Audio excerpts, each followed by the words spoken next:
4వ తారీఖు నుంచి అల్లు అర్జున్ గారు తప్పు ఉందా లేదా అది చెప్పండి. అల్లు అర్జున్ గారు తప్పు ఉందా లేదా? 100% తప్పు. తప్పుందా? తప్పు అన్న మీరు చెప్పండి, తప్పుందా? ఏది అల్లు అర్జున్ గారు ఈ సంఘటనలో వారు తప్పుందని మీరు భావిస్తున్నారు? అరే తప్పుంది కాబట్టి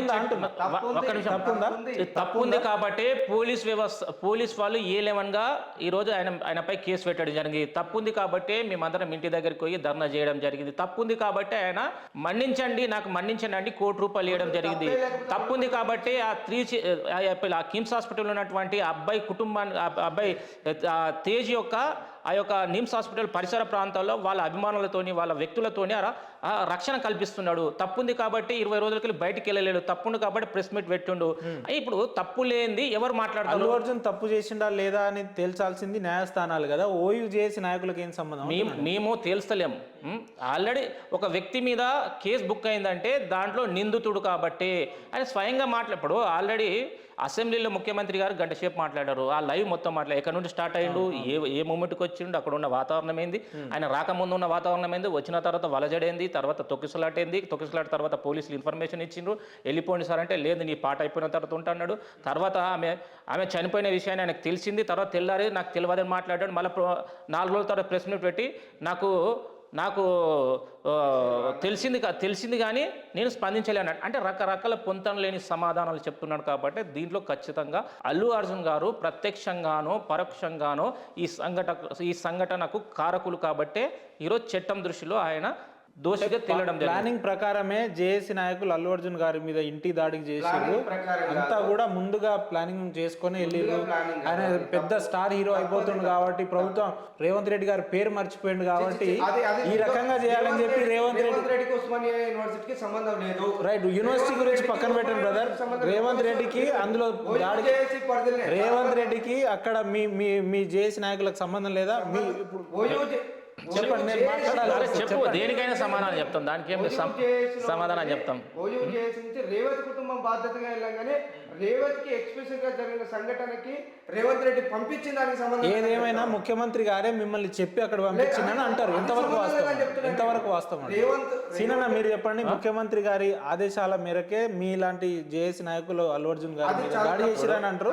ఎంతవరకు? మీరు ఈ సంఘటన జరిగిన తర్వాత ముఖ్యమంత్రి గారితో మీరు అత్యంత సన్నిహితంతో ఉండడం, ఆ ఫోటోలు వీడియోలు బయటికి రావడం, మీరు కొడంగల్ వాసి అవ్వడం, ప్రధానంగా అక్కడ యూత్ కాంగ్రెస్ నుంచి 2వ సారి ఎలక్ట్ కావడం, ఇవన్నీ ఈక్వేషన్స్ కూడా కలగలుస్తున్నాయి అక్కడ.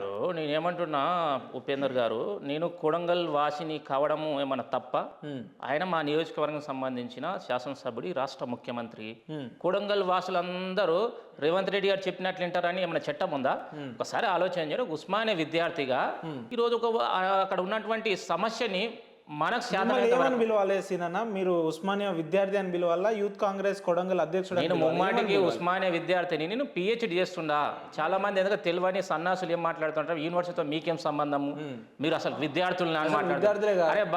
అరే బడ్పల్లారా సన్నాసులారా, PhD అనేటోడు 60 ఏళ్ళ వృద్ధుడిలో PhD చేస్తాడు, ఏదైతే 20 ఏళ్ళ యువకుడు ఇట్లా PhD చేస్తాడు. PhDకి అనేది ఏజ్తో సంబంధం లేదు. Still I'm 34 years. దాదాపు 2 PGలు అయిపోయినాయి, BD చేసిన తర్వాత PhD చేస్తున్నా. ఈరోజు PhD ఎడ్యుకేషన్ అనేది వయసుతో సంబంధం లేదు. చిల్లరగాళ్ళు మాట్లాడుతున్నారు, చాలా మంది చాలా రకాలుగా మాట్లాడుతున్నారు. వాడిని కనీసం వాడు 10th క్లాస్ ఫెయిల్ అయిన వాళ్ళు మాట్లాడుతున్నారు, మినిమం 6-7 తరగతి PhD చేసింది, ఈ ఎగ్జామ్స్ రాసింది, ఎంట్రన్స్ రాసింది, యూనివర్సిటీ స్టూడెంట్ అన్నది అన్ని పక్కన పెట్టి కేవలం మీరు యూత్ కాంగ్రెస్ కొడంగల్ అధ్యక్షుడు అని చెప్పి, లేదంటే రేవంత్ రెడ్డి గారు ప్రధాన అనుచరుడు అని చెప్పి ఇదే ఎందుకు ఎలివేట్ అవుతుంది అంటున్నాను. ఇక కొందరు వాళ్ళకి ఏం పని ఉండదు, వానికి శాత కాదు, మంచిగా 4 గోడల మధ్య కూర్చుంటాడు, ఫోన్ పట్టుకుంటాడు, వానికి ప్రపంచంతో సంబంధం లేదు. బయటకు వచ్చి గడప దాటి కనీసం ఒక మంచి మేలు చేయని సన్నాసులు ఈరోజు సరే ఉపేందర్ గారు ఒకటి మాట్లాడుతున్నా, మేము పోరాటం చేయడం ద్వారానే ఈరోజు 2 కోట్లు వస్తున్నాయని మేము అంటలేం కదా. ఈరోజు సమాజం అంటుంది, 2 తెలుగు రాష్ట్రాల ప్రజలు అంటున్నారు. అంటే వానికి చేయనీకి చేత కాదు. చేసినోడిని నీకు యూనివర్సిటీతో సంబంధం ఏంది, నువ్వు రాజకీయ పార్టీవా, నువ్వు రేవంత్ రెడ్డి మనిషివా, నువ్వు హరీష్ రావు మనిషివా, నువ్వు KTR మనిషివా, ఇవన్నీ శాత కానీ దద్దమ్మలు మాట్లాడే మాటలు. నీకు దమ్ముందారా భయ్? ఈరోజు నన్ను విమర్శిస్తున్నావు కదా, దమ్ముందా?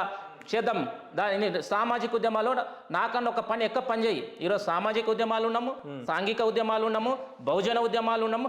గరీబోనికి అన్యాయం జరిగినప్పుడు నిరంతరం మాట్లాడుతూ ఉన్నాము. మా మీద కేసులు ఉన్నాయి, ఈరోజు 34 కేసులు ఉన్నాయి. మొన్న ఏదైతే రేవతి కుటుంబంతో కలుపుకుంటే 35 కేసులు. నీకు దమ్ముంది అరబై, నీవు ఇంట్లో కూర్చొని మాట్లాడుతున్నావు కదా, ఆ ఒక కొజ్జగానిలాగా మాట్లాడుతున్నావు మా మీద, నీకు దమ్ముంది అది చెప్పు. మాలాగా పోరాటం చేయి. ఇది ఒక్క రేవతి కుటుంబానికి సంబంధించింది కాదు, అనేక సమస్యలపై కొట్లాడడం. ఎవడైతే మా మీద ఏదో చిచ్చరుగా ఏదో నోటికొచ్చేది మాట్లాడుతున్నారో వానికి ఛాలెంజ్ చేస్తున్నా. నిజంగా నీవు అమ్మకు మీ అబ్బ కొడితే రా, ఈరోజు ఉస్మాన్ యూనివర్సిటీలో మేము ఉంటాము. ఈరోజు మా మీద మాట్లాడే సన్నసులకు ఒకటి సిగ్నేచర్ స్టూడియోతో ఛాలెంజ్ చేస్తున్నా. నీకు దమ్ముంటే రానరా భయ్. ఎక్కడైనా ప్రతి ఉద్యమాల్లో మేము ఉన్నాం, ఉస్మానియా విద్యార్థులు ఉన్నాం. ఈరోజు రేవతి ఫ్యామిలీ అనేది తెర మీదకి వచ్చింది అంతే. మీకు రేవతి ఫ్యామిలీ ఒకటే కనబడుతుంది కానీ దాని వెనుక 15 ఏళ్ళకెళ్ళి విద్యార్థి ఉద్యమాల్లో అనేక కేసులు పెట్టుకొని అనేక సమస్యలపై పోరాటం చేసిన వ్యక్తులం. ఈరోజు దాన్ని హైలైట్ చేసి మాట్లాడుతున్నారు. ఇంట్లోకి వెళ్ళి శాతంగానే దద్దమ్మలు రకరకాల మాట్లాడతారు. వాళ్ళ మాటలను పట్టించుకోము. న్యాయం ధర్మం ఎక్కడైతే అన్యాయం జరిగిందో అన్యాయం కోసం మేము మాట్లాడుతుంటే మిమ్మల్ని విమర్శించే వాళ్ళని మీరు బెదిరిస్తున్నారా? బెదిరించడం కాదు, ఛాలెంజ్ చేస్తున్నాం. ఛాలెంజ్ చెప్తా ఉన్నాం. మురళి కేసు కళ్ళ కప్పడతలేదా? మురళి కేసులో కీలకంగా ఉన్నప్పుడు కళ్ళ కప్పడతలే చెత్తనా కొడుకులకి వాట్సాప్ లో కూకొని మెసేజ్ చేసుకుంటా యూనివర్సిటీకి సంబంధం కదా అంటే, అరే బఫునా కొడుకలారా యూనివర్సిటీ ఉస్మాన్ యూనివర్సిటీలో మేము పీజీలు చేస్తామో రమ్మని చెప్పండి. ఎవడైతే అడుగుతున్నాడో వాడి మీద ఎన్ని కేసులు ఉన్నాయి, మా మీద ఎన్ని కేసులో చూద్దాం. అంటే యూనివర్సిటీలో పీజీ పిహెచ్డీలు చేస్తే ఎవరి ఇంటి మీదకైనా వెళ్ళి దాడి చేయొచ్చా? న్యాయం కోసం మనం ఇళ్ళ మీద పోలే, న్యాయం కోసం పోయినాం. 4వ తారీఖు నుంచి జరిగిన సంఘటన 22వ తారీఖు దాకా ఎందుకు గమ్మునున్నావు? ఎందుకు నేను అడిగినాక నేను 2 కోట్లు ఎందుకు ఇచ్చినావు చెప్పు, దానికి ఆన్సర్ చెప్పు. నువ్వు ఎందుకు నేను అడిగిన తర్వాతనే 4వ తారీఖు సంఘటన జరిగింది కదా, 9 రోజులని పెద్ద కార్యక్రమం ఉంటది కదా రేవతి గారిది, మరి అప్పుడెందుకు రెస్పాండ్ కాలేను? నువ్వేమనంటే హీరోవి అది ఇది అంటున్నారు కదా ఈ ఫేక్ పాలిటిక్స్ లీడర్ కొంతమంది ప్రతిపక్షాలు కొంతమంది, అందరూ చెప్పట్లే, కొంతమంది వాళ్ళందరూ చెప్తా ఉన్నారు కదా. మరి వాళ్ళు ఎందుకు 4వ తారీఖు నుంచి ఎందుకు రెస్పాండ్ కాలేదు? ఎందుకు కాలేదు? మరి 2 కోట్లు ఇప్పించినాక తర్వాత వాళ్ళు ప్రెస్ మీట్లు పెట్టడం, ఈ సోషల్ మీడియాలో పెట్టడం. అరే బాబు, మేము రేవతి మీద సంఘటన చేసాం, నువ్వు ఇంకో కార్యక్రమం చేయి. మేము ఎవరిని విమర్శించాలి? వాడు ఇంట్లోకి వెళ్ళి బయటకు వెళ్ళాడు, చేష్టోని విమర్శిస్తారు. ఈ దద్దమ్మలు అందుకే భారతదేశం ఇంకా అభివృద్ధి చెందుతున్న దేశంగా ఎందుకుందంటే చాలా మంది దద్దమ్మలు కేవలం సోమరిపోతులు, తల్లిదండ్రులు చేసే కష్టం మీద ఆధారపడి ఇంట్లోకి వెళ్ళి బయటికి వెళ్ళని దద్దమ్మ లేదంటే ఇంట్లో కూర్చుంటారు. ఏం పని ఉండదు వానికి, 24 గంటలు ఫోను, ఇంకా ఏదంటే సినిమాస్ రకరకాల వ్యసనాలకు అలవాటు పడే చిల్లర వాళ్ళు మాత్రమే మాట్లాడుతున్నారు. చాలా మంది అరే ఈ అమ్మ ఒక మంచి పని చేసినప్పుడు కనీసం దాన్ని అభినందించే హృదయం లేని సన్యాసులు ఈ భారతదేశంలో చాలా మంది ఉన్నారు. అట్లా అనుకుంటే రోజుకు 100 సంఘటనలు జరుగుతున్నాయి కానీ మరి ఇప్పటివరకు ఎంతవరకు స్పందిస్తుంది? 100 సంఘటనలు జరుగుతున్నాయి. ఒక నిమిషం, నాకున్న సమయం 24 గంటలే, నీకున్న సమయం 24 గంటలే.